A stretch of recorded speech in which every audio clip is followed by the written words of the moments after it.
Have you ever heard a sentence in your head like, in our family, we just get on with it? A good mother never complains, or real strength means you don't ask for help.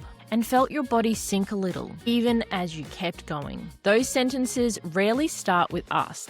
They're passed down through culture, family, faith, community, like invisible scripts we carry into every appointment, every late night, every decision. Today, we're exploring the cultural stories that shape caregiving, the ones that lift us up and the ones that quietly crush us, and how we can begin to rewrite them in ways that bring more connection, more dignity, and more healing. By the end of this episode, you'll have a gentle way to notice the stories you've inherited, 3 practical steps to reshape them, and a short reflection ritual to help you honor where you came from while caring for who you are now. Welcome to Radiant Moments Caregiver Oasis. I'm Michelle from J&B Inspired. Our mission here is to nurture hope, ignite resilience, and help caregivers find strength and joy in the very real, very messy middle of life. We often talk about tools, scripts, frameworks, checklists.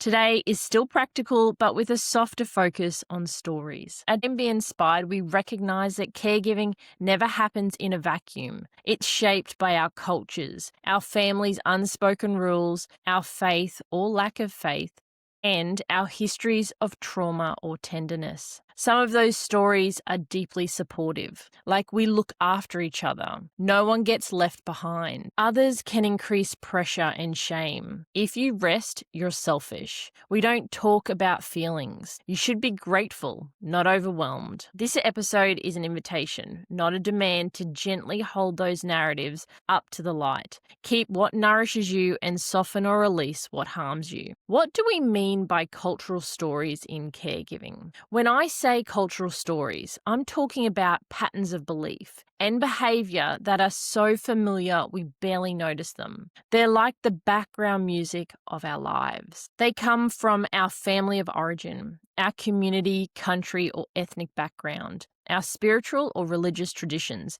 and even the media we grew up with. They often sound like, in our family, we don't put our loved ones in a home. In our culture, the eldest daughter takes responsibility. Men should be strong and stoic. We don't ask outsiders for help. We keep it in the family. These stories are not automatically bad. Many of them carry really beautiful values: loyalty, respect for elders, sacrifice, community strength. But without reflection, they can become rigid. When life doesn't match the story, when illness is complex, when money is tight, when family support isn't there, carers can feel intense guilt, shame, and isolation. 2 key truths I want you to hold as we explore this. You're allowed to honor your culture and family traditions. You're also allowed to adapt them to the reality you're in now. This isn't about rejecting where you come from. It's about letting your stories evolve with compassion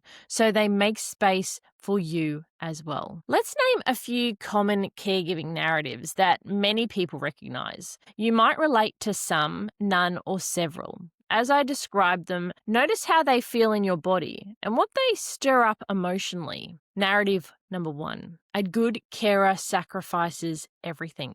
The message here is, if you're truly loving, you give up your sleep, friendships, hobbies, career, even your sense of self. How it can help. It can encourage commitment and deep presence. It reminds us of the value of showing up through hard times. How it can harm. It can lead to burnout and serious health issues for the caregiver. It can leave carers feeling guilty for any moment of pleasure or rest. It can even normalize abusive or neglectful systems. It's just what carers do. Narrative 2.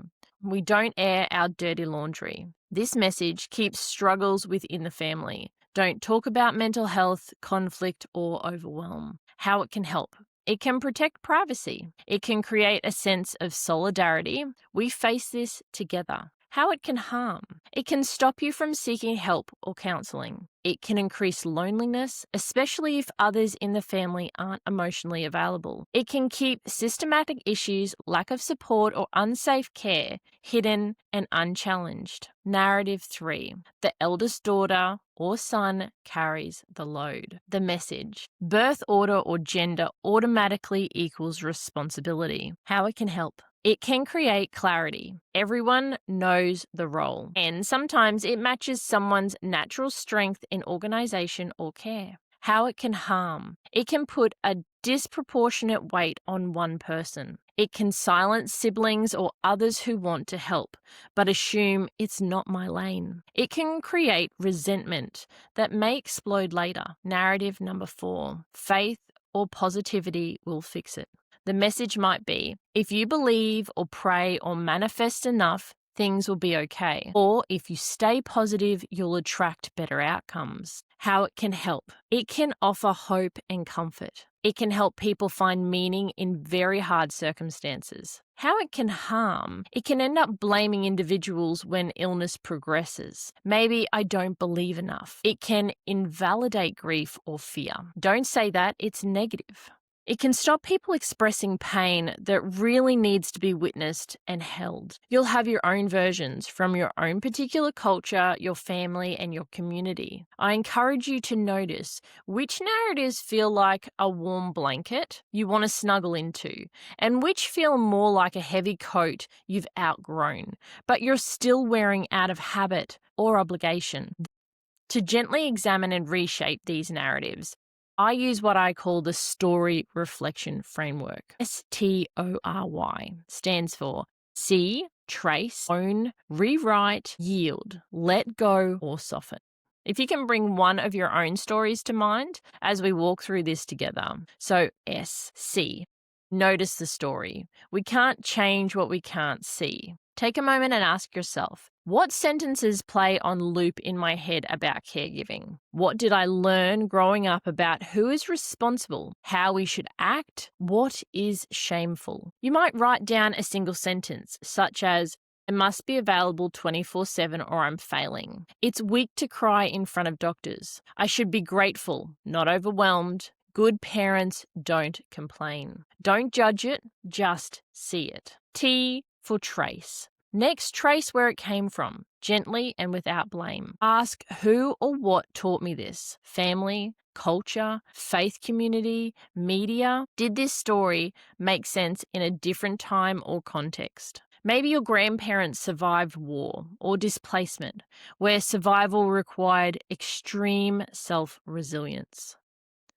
Maybe religious teachings were present in very black and white ways. Maybe gender roles were very rigid. When you recognize the origins, it can help you feel less broken and more contextual. You might find yourself thinking, this belief made sense then, but does it still serve me now? O is own. How has it shaped me? Here, you're honest and kind with yourself. Ask, when I believe this, how do I feel in my body? Do I feel tight? Do I feel small, energized, anxious, heavy? What choices have I made because of this story? And what has it protected me from? And what has it cost me? For example, if the story is, I must never burden others, it might have protected you from fear of rejection or fear of judgment, but it may have cost you rest, support, honest connection with people you love.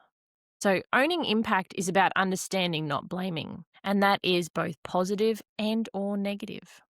Rewrite. Craft a gentler, truer version. Now you create a version of the story that still honors the original value, maybe love, loyalty, or strength, but removes the harm, rigidity, or shame. For example, old. A good carer sacrifices everything. New. A good carer shows up consistently and also cares for themselves so they keep going. Old. We don't air our dirty laundry. New. We protect each other's dignity and we seek safe support when we need it. Old. If I'm not available 24/7, I'm failing. New. My availability has limits. Planning for backup is part of loving well. You're not erasing your culture. You're updating how those values live in your current reality. Y is for yield.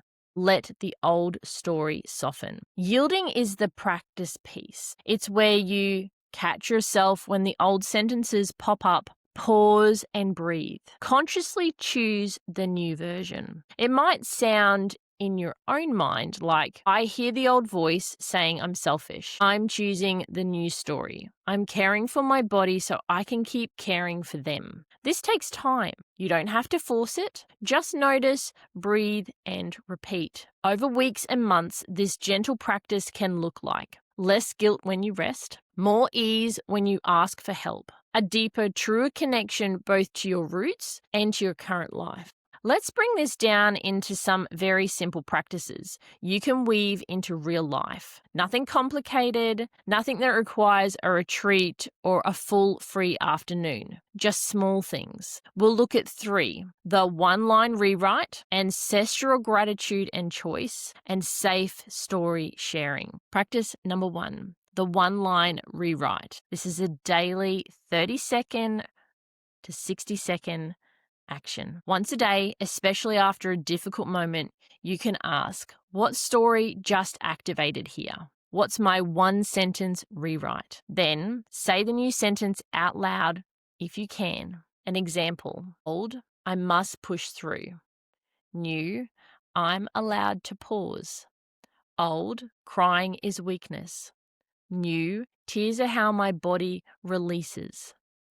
Old, I shouldn't need help. New, needing help means I'm human, not failing. It might feel awkward at first. That's okay. You're literally rewriting your inner narrative. Practice number 2, ancestral gratitude and choice. This is once a week for about 5 minutes. Once a week, perhaps when you're journaling or having a quiet cup of tea. Ask, what strengths did I inherit from my family or culture that helped me as a carer? Maybe it's resilience, humor, faith, creativity, stubborn hope, or the ability to make something out of nothing. Then I want you to ask, what is one pattern I'm choosing to soften or change for the next generation? For example, I'm choosing to talk about mental health. I'm choosing to model rest as something valuable, not selfish. I'm choosing not to equate love with exhaustion. Write both down, the gratitude and the choice. This is a beautiful way to honor your lineage while also owning your agency. If you like having a guided space for this, you can absolutely use a normal notebook or my gratitude journal, which was created for exactly these kinds of reflections. I'll link it in the show notes for you. Practice number 3, safe story sharing as you're able. Healing often accelerates in community. But community doesn't have to be huge or public. Safe story sharing might look like sharing one small, honest sentence with a trusted friend, counselor, or support group, such as, in my family, we've learned to keep everything inside. I'm trying something different by telling you this, and it's hard. Or if that feels too big right now, writing one paragraph in your journal that starts with, in my cultural family, caregiving has meant, and just letting the rest flow. Your story matters. Speaking or writing it, even just to yourself, can start to loosen some of those old knots and make space for something kinder. You are allowed to evolve the story. As we close today, I want to leave you with this. You are not betraying your family or your culture by caring for yourself. You are expanding the story so that care includes you as well. The love, strength, and persistence you carry didn't start with you, and they won't end with you. When you gently adjust the stories you live by, you're offering the people who come after you a slightly softer, slightly safer path. Here's your mini challenge this week. Notice one caregiving story that plays on loop for you. Trace where it came from and how it has shaped you using S.T.O.R.Y, S.T.O.R.Y. Write one new sentence, your rewrite, and say it out loud once a day. I'll include the story framework, example rewrites, and a few reflection prompts in the show notes. You'll also find links for the Gratitude Journal and the 90-Second Reset program. If you'd like more support, we're creating tiny pockets of calm and reflection as you reshape these stories. If this episode resonated, please share it with another carer who might be carrying heavy, inherited expectations on their shoulders. From all of us at Radiant Moments, keep taking those tiny decisions that add up to strength and take gentle care of your radiant moments. I'm Michelle. Talk soon.